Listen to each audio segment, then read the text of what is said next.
Shalom Bapak Ibu yang dikasihi Tuhan.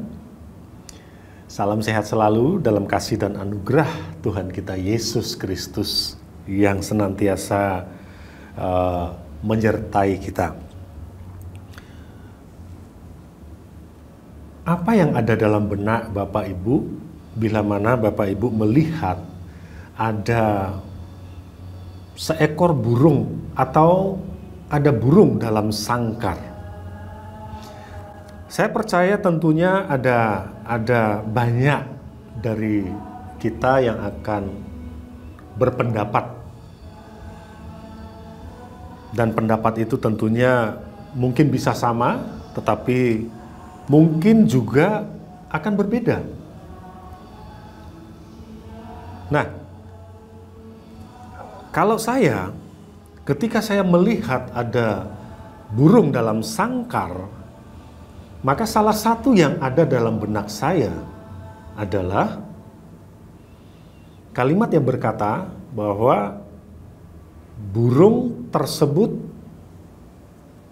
dijebak dan terjebak. Ya, memang ada ketika kita melihat burung dalam sangkar, bisa jadi burung itu memang dipelihara dari kecil atau mungkin diternak. Tetapi ada juga burung dalam sangkar hasil dari jebakan. Jadi burung yang dijebak dan terjebak kemudian dimasukkan dalam sangkar. Nah, Bapak Ibu yang dikasihi Tuhan, firman Tuhan kali ini saya akan beri judul dijebak tapi tidak terjebak. Kalau kita melihat atau kita belajar firman Tuhan, ada banyak tokoh dalam Alkitab yang mana mereka dijebak dan terjebak. Ambil saja contoh Simson. Simson dijebak dan Simson terjebak. Dan bahkan jauh sebelum Simson, manusia pertama, Adam dan Hawa. Khususnya Adam. Adam dijebak oleh iblis dan Adam terjebak. Dia jatuh dalam dosa. Tetapi ada satu tokoh, ada satu pribadi. Pribadi ini menjadi pribadi yang layak untuk kita teladani sepanjang hidup kita, yaitu Tuhan Yesus. Yesus, dia adalah pribadi atau dia pernah dijebak, tetapi dia tidak terjebak. Kalau kita melihat atau kita belajar dari Matius, pasal yang keempat, dan kita tahu pasal yang keempat ini, khususnya ayat yang pertama sampai ayat yang ke-11 itu menceritakan tentang bagaimana Yesus dicobai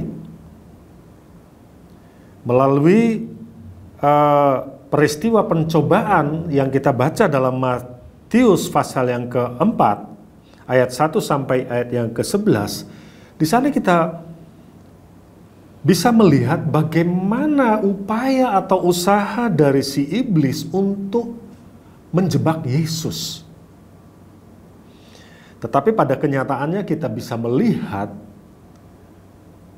Yesus tidak terjebak terhadap jebakan yang dipasang oleh iblis. Kita baca saja, sebenarnya satu perikop kita baca, tetapi mewakili dari seluruh ayat ini, saya ingin bacakan puncak dari pencobaan yang dialami oleh Yesus. Sebaiknya kita baca mulai dari ayat yang ke-8 ya.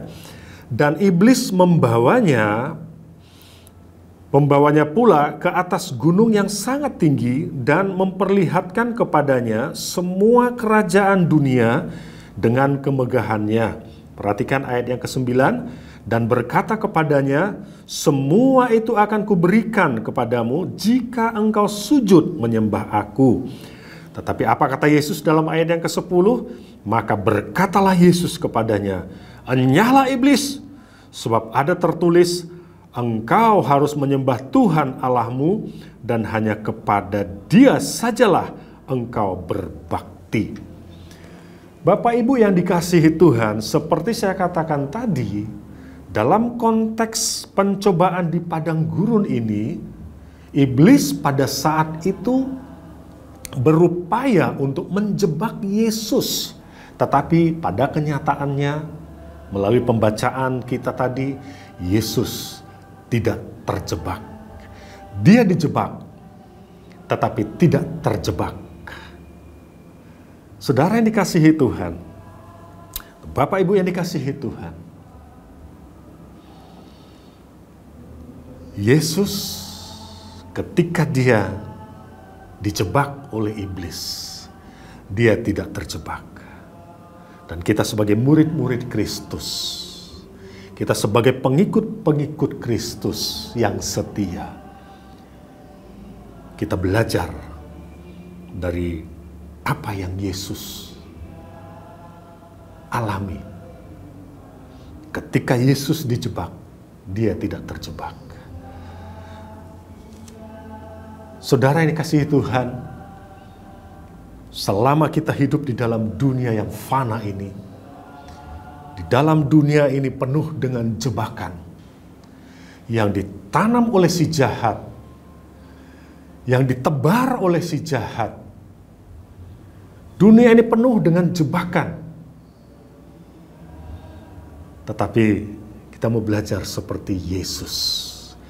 Yesus dijebak, tetapi dia tidak terjebak.